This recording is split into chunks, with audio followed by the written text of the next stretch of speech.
Una delle caratteristiche più importanti che saltano più all'occhio parlando di Piemonte vitivinicolo è la grande varietà di vitigni a sviluppo locale, produzione locale o addirittura autoctoni. Alcuni di questi, come Nebbiolo, Barbera, Moscato, sono conosciuti ed hanno vini conosciuti ed apprezzati in tutto il mondo. Alcuni di essi invece hanno una diffusione estremamente locale, sono poco conosciuti al di fuori del Piemonte, ma non di meno possono dare dei risultati davvero molto interessanti, molto rilevanti nei vini. Molto spesso questi vitigni a sviluppo locale, a produzione locale, erano coltivati in vigneti a produzioni miste, in cui diversi vitigni venivano coltivati, poi vinificati insieme nello stesso momento. In alcuni casi le uve potevano essere semplicemente un'attrattiva per gli uccelli, e quindi che andassero a beccare queste uve e non altre più prestigiose, che davano più ricchezza. E in alcuni casi invece nel blend con altri vitigni potevano aumentare il corredo aromatico, la piacevolezza, l'intensità aromatica o in alcuni casi il colore, o donare maggiore quantità di acidità, di altre caratteristiche ai vini. Quindi molto spesso questi vitigni locali venivano prodotti e miscelati, non in purezza quindi, ma miscelati con altri vini. Questo è il caso della Nascetta, prodotta da secoli in una zona molto limitata, nel comune di Novello e nei dintorni del comune di Novello. Siamo nell'angolo sud-ovest della zona di produzione del Barolo, e in questo territorio la Nascetta, prodotta appunto per secoli e miscelata con altri vini, mai prodotta in purezza, andava ormai scomparendo, quando all'inizio degli anni 90 due cantine proprio nel comune di Novello capirono l'importanza di salvaguardare questo grande patrimonio ampelografico, e insieme a una delle più grandi ricercatrici di questo settore, Anna Schneider dell'Università di Torino, svilupparono un percorso di riscoperta di studio ovviamente, e di riscoperta di questo vitigno autoctono. La produzione è andata aumentando nel numero di ettari coltivati. Oggi da 2 aziende siamo passati a 30-40 aziende che in questo territorio producono Nascetta, ma la Nascetta può essere prodotta in 2 tipologie, in 2 denominazioni. Langhe Nascetta, che può essere prodotta in tutto il territorio della DOC Langhe, e Nascetta del comune di Novello, che può essere prodotta appunto soltanto esclusivamente all'interno di questo comune, che è l'origine e il luogo di nascita di questo vitigno. Inoltre, nella denominazione Langhe Nascetta DOC può essere utilizzato fino a un 15% di altri vitigni, mentre per la denominazione Nascetta del comune di Novello può essere utilizzato unicamente il vitigno Nascetta al 100%.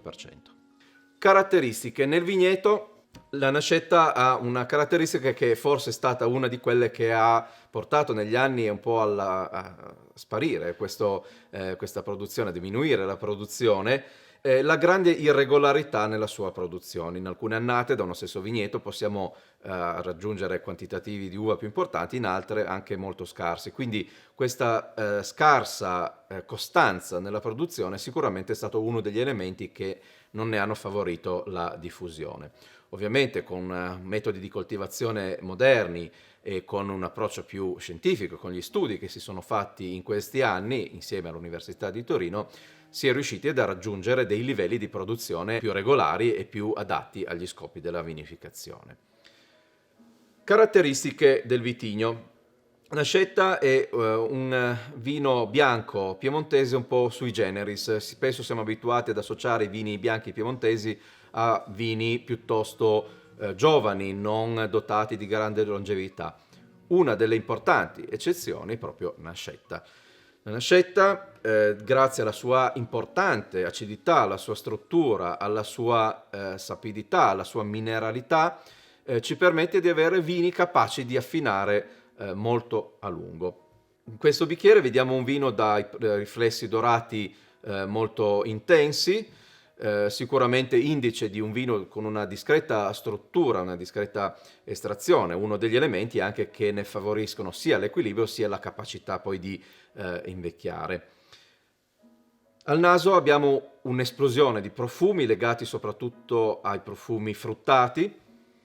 Abbiamo un importante elemento di sentori di frutta tropicale, di ananas in particolare, uniti a delle sensazioni più minerali di pietra focaia.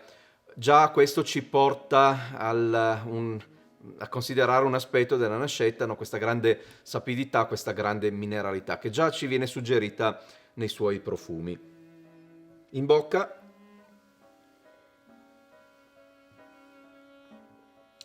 sicuramente la grande acidità, la vena acida, unita alla mineralità, alla sapidità e alla grande struttura di questo vino, ci indicano immediatamente che siamo di fronte a un vino con un grande potenziale di invecchiamento. Qui siamo in un'annata giovane, 2017, ma sicuramente a un assaggio, a un palato esperto, questo ci suggerisce di essere un vino con grandi potenzialità di invecchiamento. L'acidità lo manterrà giovane e fresco, non sarà mai un vino che si appiattisce con l'invecchiamento. I suoi profumi tenderanno ancora di più ad evolvere verso sentori più complessi, più ricchi, verso sentori terziari, ma senza mai perdere questo elemento di freschezza che è veramente il carattere distintivo di questo vino. Quindi un bianco che si adatterà ancora più con l'invecchiamento a piatti anche importanti, grazie a questa struttura, questa acidità e questa mineralità, permette di essere abbinato e questa grande persistenza anche al palato permette di essere abbinato a piatti con queste caratteristiche di intensità e di persistenza.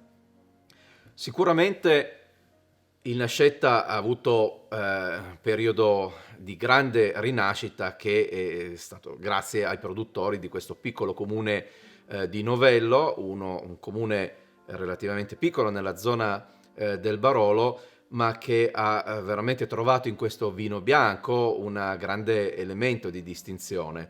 Quindi sicuramente dobbiamo ringraziare le aziende che hanno per prime creduto nella potenzialità di questo vitigno, che sta dando risultati davvero molto interessanti. Come dicevamo, oggi sono più di 30 le aziende che producono nascetta e il numero di nuovi impianti di nascetta è sempre maggiore. Quindi è un vino che vediamo ancora nella sua fase giovane dal punto di vista della riscoperta, una fase in cui ancora molti produttori provano diverse tipologie di vinificazione, di affinamento, compresi gli affinamenti in anfora, affinamenti in legno, in ceramica. Quindi assistiamo davvero a una fase molto avvincente, direi, della storia di questo vino, in un territorio dove i vini hanno una grande storia.